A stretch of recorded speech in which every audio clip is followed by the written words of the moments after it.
karishimwe ryayo yambe mu kanwa kanyu muheshe ishimwe iyabaremye karishimwe ryayo yambe mu kanwa kanyu.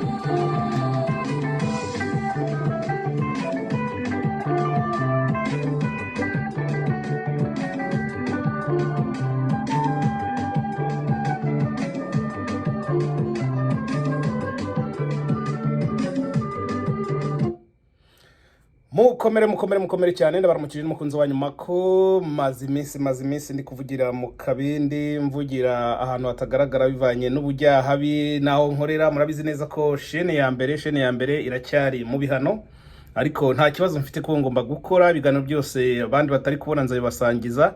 Ndumva nta kibazo rero, gusa nuko mwakomeza gusabikanya ibi biganiro kugira ngo n'abandi bagireho ufite ako kanya, ufite ako karyo.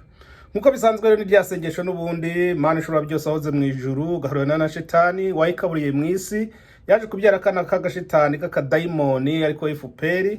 Turakunyize ngo duhe imbaraga zo kwirukana sekibi mu mbaraga z'amasengesho, uduhe imbaraga kandi zo kurwanya aka gashetani gato FPR mu buryo, mu bushobozi, mu bikoresho by'intambara kugira ngo twigobotore aka gatsiko. Bidusubize ubicishije mu batagatifu bacu Kizito Mihigo, Nyamihirwa, Idamange, Karasira, Cyuma Hasani, Rashidi, Mushayidi, Christopher n'abandi benshi cyane, Bateonese ni benshi cyane, babarafinda bamama Ingabire Victoire. Amasengesho yabo rero uyumve udusubize, amina.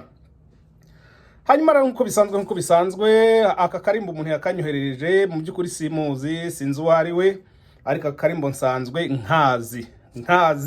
Hagati aho ngaho rero hari indi ndirimbo mbere yuko nterura ikiganiro cyanjye. Murabona ko nyine ndagaragara nk'unaniwe, ndananiwe, sinzi iyo mvuye. Ndi muri rwa rugendo nababwiye rugisiyoni ntabwo rurangira, ariko kandi reka nshyiriho akaririmbo kitwa Ndiyiziye. Ubundi rero nimva kuri Ndiyiziye ubundi ndebe ikindi kintu nshobora gukora, kubera ko ni byinshi tugiye kuganira ibintu bikomeye, kandi mako ntabwo sinshaka kuzapfa ntavuze ukuri. Aka kanya ndagira ngo mvuge ukuri ku bwoko bw'Abatutsi. Simbavuga kubera urwango, ndabavuga ahubwo kubera ko hari ibimbabaza, kubera ko n'ibintu bibabaje biteye agahinda kubona abantu bashira bagapfa bagakomeza kurebera ngo ni bene wacu, ingoma ni yacu, abantu bashize. Ubwo rero muri jewe hari ibintu byinshi cyane biba bibyiganiramo. Niyo mpamvu uyu munsi ngiye kubabwira kandi mbabwize nani na rimwe sinzabigarukaho. Ndaje mbabwire ukuntu mwakomeje kujya mugendera mu kinyenga n'ubujiji n'ubugoryi. Gusa aho ngaho ni bene wacu, niba twice ni bene wacu rwose, nta gutekereza ntaki. Birababaje biteye agahinda. Reka nshyira agace gato k'indirimbo noneho dutangire.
Ariyiziye uhoraho nyiribiremwa, ariyiziye kubera ko akarengane kamaze kuba kenshi cyane, agasuzuguro kamaze kuba kenshi cyane, guhohotera bimaze kuba byinshi cyane, niyo mpamvu nyir'ibiremwa rero avuze ngo ariyiziye. Simbizi niba mutari kubibona. Hari ibintu nkunda kuvuga kuri ku muryango nyarwanda, nge nkoresha iryo jambo. Ikimbabaza ni ukuntu twese tugifite ubujiji. Dufite ubujiji simbizi, amashuri turayiga ariko ubujiji bugakomeza kubaho ngaho. Ishyari ariko ritava mu bwenge. Hari ishyari ryiza, ishyari ritava mu bwenge turarifite twese, b'abahutu, abatwa n'abatutsi. Iryo shyari turarifite, ariko abatwa bo nzajya mbareka kuko bo twabapfukamye, kandi iki gihe Imana nyine yagishyizeho igihe kirekire kubera ko twanze guhinduka. Kariya karimbo ka mbere ko karavuga ngo ishyari n'inzigo ntibibabemo, amajambo y'ukuri aba ari yahora mu kanwa kanyu. Ukuri rero ndakuzanye aka kanya, uwumva ufite ikibazo mwese munyandikire mumbwire muti rwose ahangaha wabeshye. Reka mbabwire, nakomeje kujya nibaza mu buzima bwanjye nkavuga nti kubera iki ubwoko bw'abatutsi batororoka? Kubera iki? Nakomeje kujya mbyibaza nkabane, aba bantu barakora, bariga, sabaswa, n'abahanga, babayeho nk'uko abandi bantu babayeho, ndetse benshi muri bo bafite ubwenge bwo gushakisha imibereho kuruta abandi bantu. Ariko nkabane, kubera iki batororoka? Abantu bamaze imyaka magana nk'uko babivuga bari ku butegetsi, ni iki cyatumye batororoka? Hagiye mbyibaza nkabane, ko barongora nk'abandi, ko babyara nk'abandi, ni iki gituma batororoka? Nkurikije ubumenyi bafite, nkurikije gushakisha bafite no gushabika, nkurikije ubwenge bafite, nkurikije imero bafite, ntabwo bakugombye gukomeza ari bake cyane rwose. Ariko nsubiza amaso inyuma ndareba muri 59 byanze bikunze hari abapfuye. Kubera iki? Kubera ko iyo umuntu agiye kwihimura cyangwa umuntu yirevoluta kuwamugiriye nabi, niba batarapfuye ari benshi mu gihugu, hari abapfuye mu buhungiro, muzi ubuhungiro ukuntu buryana, no mu gihugu barishwe. Ibyo byose sinabihakana, baratwike bagira gute. Numvise ko na sawa David Kagame nawe ngo agahinda niko kamwishe. Uko byaba byaragenze kose ntabwo aba yaraguyeyo gutyo gusa. Ibyo byose byatewe n'iki? Ni ingaruka za kahise. Muri 94 murebe noneho aho naje gufata umwanzuro aba nti ba bantu ntibashobora kuruka kubera ko ni inyamaswa. Kubera iki? Ibyihebe bibarimo biraza bikababeshya, bikabacurika ubwonko, byarangiza bigakora amahano, ba bandi bo kwivuna nabo bagahita bagenda kwihorera batarebye ngo uyu niwe wakoze icyaha. Kuko babandi bajya kwica bagenda bitwaje izina ry'abatutsi kugira ngo abaza kugira umujinya bihore ku batutsi batabajije nyiri icyaha, ba bantu bakabashize uko nguko. Reba abantu byibura 1/2 cy'abatutsi twari dufite mu karere cyarapfuye hejuru y'inyungu zande za Kagame, Kabarebe nabo ngabo bandi bose ba Ngarambe François n'abandi. Iyi akaba ariyo mpamvu nyamukuru mvuga ngo byanze bikunze, niba urungano abakiri bato mu bwoko bw'abatutsi batiyamye bene aba bantu, mu myaka n'ubundi 200 iri imbere ntawe uzaba akiriho. Bazize iki? Bazize bene bya byihebe bibavukamo, bazize iki? Gukingiranira ikibaba, bazize iki? Kwakira twararenganye, baradusuzugura. Urashaka umuntu agukorera ntunamuhembe. Maze kura muri iyi myaka yose 30 n'ingahe inkotanyi ziri ku butegetsi, sanga bariya bagabo kariya gatsiko ni ibigoryi, nabo gutukisha izina Tutsi. Ni kubera iki? bari babonye uburyo bwiza cyane bwo guha ku muntu ukamuhaga kandi akabaho atinuba. Gufata cya gihugu kirimo abahutu buzuyemo ukabaha imirimo, ugahanga imirimo, wowe pedeje wicaye hariya ntawe uhohoteye, ntawe ukubise, ntawe ugize gute. Ariko siko bigenda. Ndebera mu karere kose ako gatsiko ibyo bivume bivuka mu Batutsi. Tanzania, Uganda, Congo, Uburundi, aho bantu bose babaye babi. Nukuvuga ngo rero ibyo bakora n'abantu bakungurira ubwoko bw'Abatutsi. Ibyo ndabyumva, n'abahutu barapfuye, ariko se abahutu bapfa batapfa. Niki kibabuza kororoka? Ahangaha munyumve neza. Gisovu hari itangazo yacishijeho atabariza abantu b'Imasisi ko umugambi uri, urabona ikintu bari batangiye kishishe kugenda bakica abantu bazi ko ari nka bya bindi byakira, niba nta n'ubwenge bagira, ntibazi ko amahanga yabarikuye, ntibabizi, ntibazi ko byaranye. Bo bari kurwana bagira ngo ya turufu yo kwica abantu ngo bagirwe, watabara guturi umwicanyi, ibimenyetso byose biguha makuru umwicanyi. Iryo grade wari bahaye no warabatije icyo kinyoma yarabihindutse, ntibigishobotse.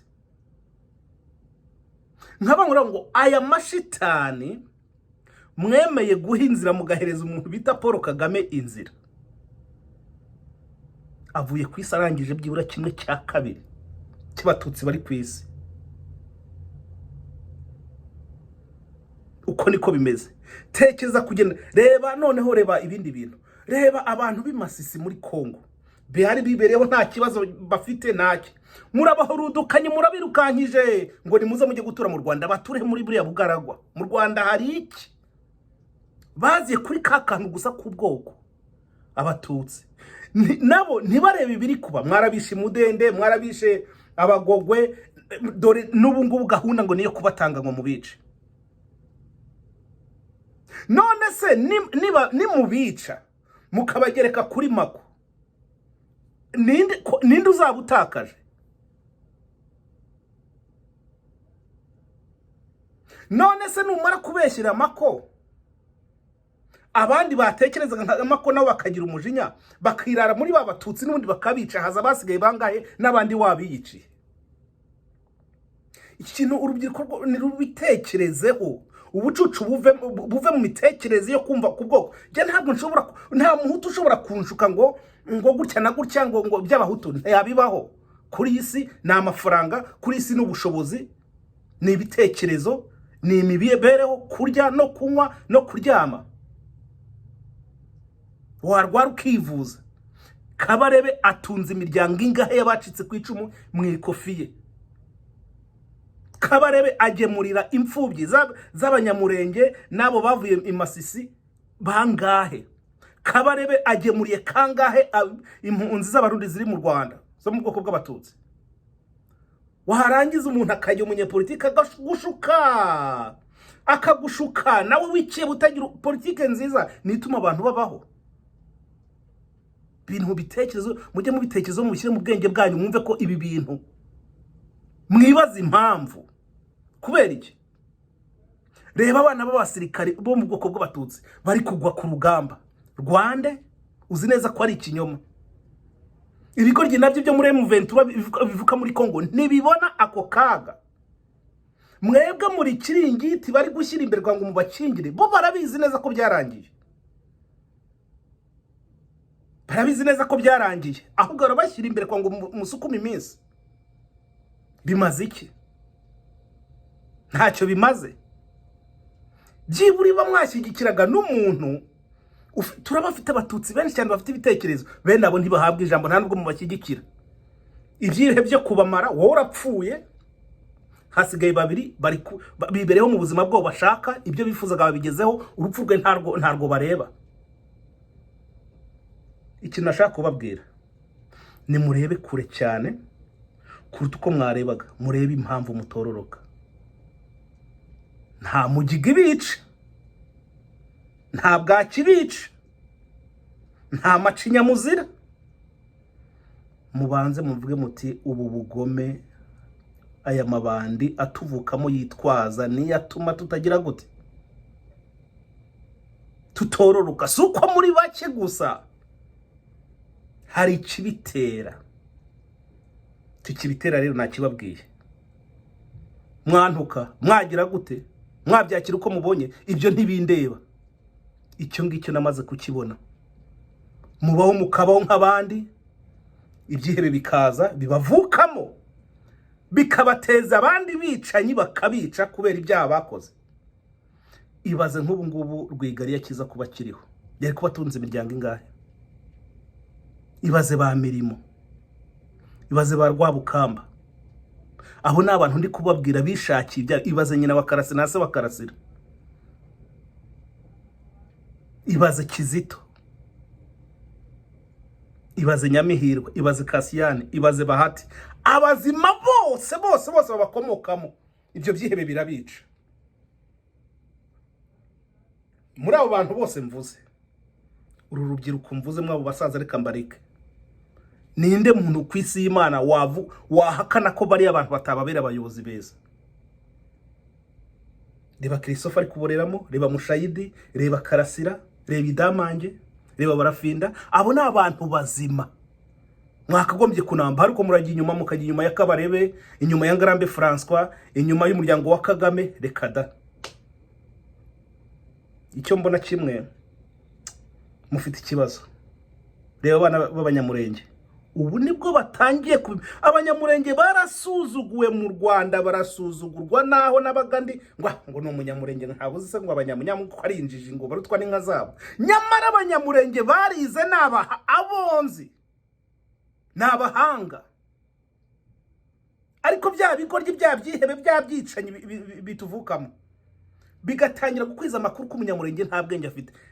Ngaho abatutsi bari mu Rwanda nibagira ubwenge, abo bo muri Nord nibagira ubwenge nk'ubwo abanyamurenge. Ntabyo mwashobora, kubera ko aho ni muharuzi. Ndebera mu nkambi ku Kiziba, kuza bakarasa bakica bakagira gute, barinza akabaterwa ngo mugiye kurwana muri Kongo. Urwanira iki? Urwanira nde? Imyaka 30 bamaze ku butegetsi, abatutsi bacitse ku icumu baracyarara banyagirwa. Bayoye amafaranga biba yandi mu mabanki, bagira gute, babona imfashanyo byose mu mifuka yabo. Ariko injiji ziracya nitwe kuba hayobora umuhutu wabo umututsi yabo umutwa mako ntacyo bimbwiye. Igikuru nuko ubwigenge n'ubwisanzure n'ubwubahane uburenganzira bwa muntu biboneka mu gihugu. Ndumva rero ntagiye kujya kure, mbabwiye ibyo mbona, mbabwiye n'impamvu.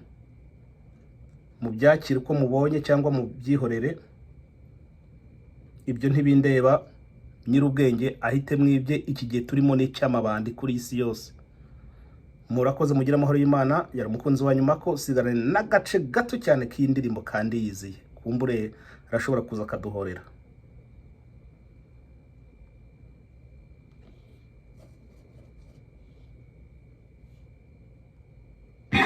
Urushako rwawe, mu kazi kawe, muri business, mu mashuri yawe, mu madeni yawe, mu rubyaro rwawe, mu burwayi bwawe, abakuzengereje, abagutesha umutwe, abakuroze, mu bukene bwawe, inzara yakwishe, mu bupfubyi bwawe, mu bupfakazi, bose niyuzuye.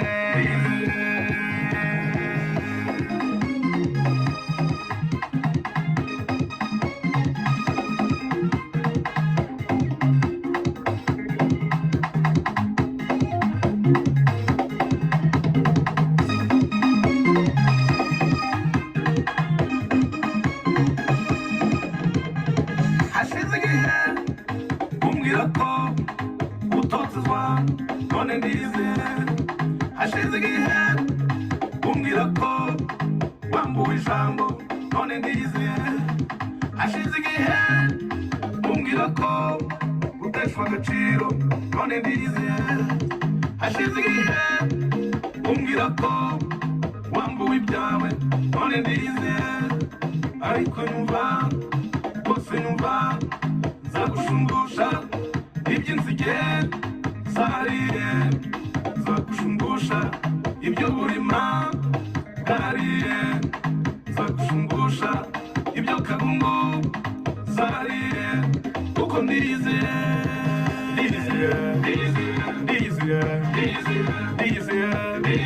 mu rushako rwawe mu kazi kawe muri bizinesi mu mashuri yawe mu madeni yawe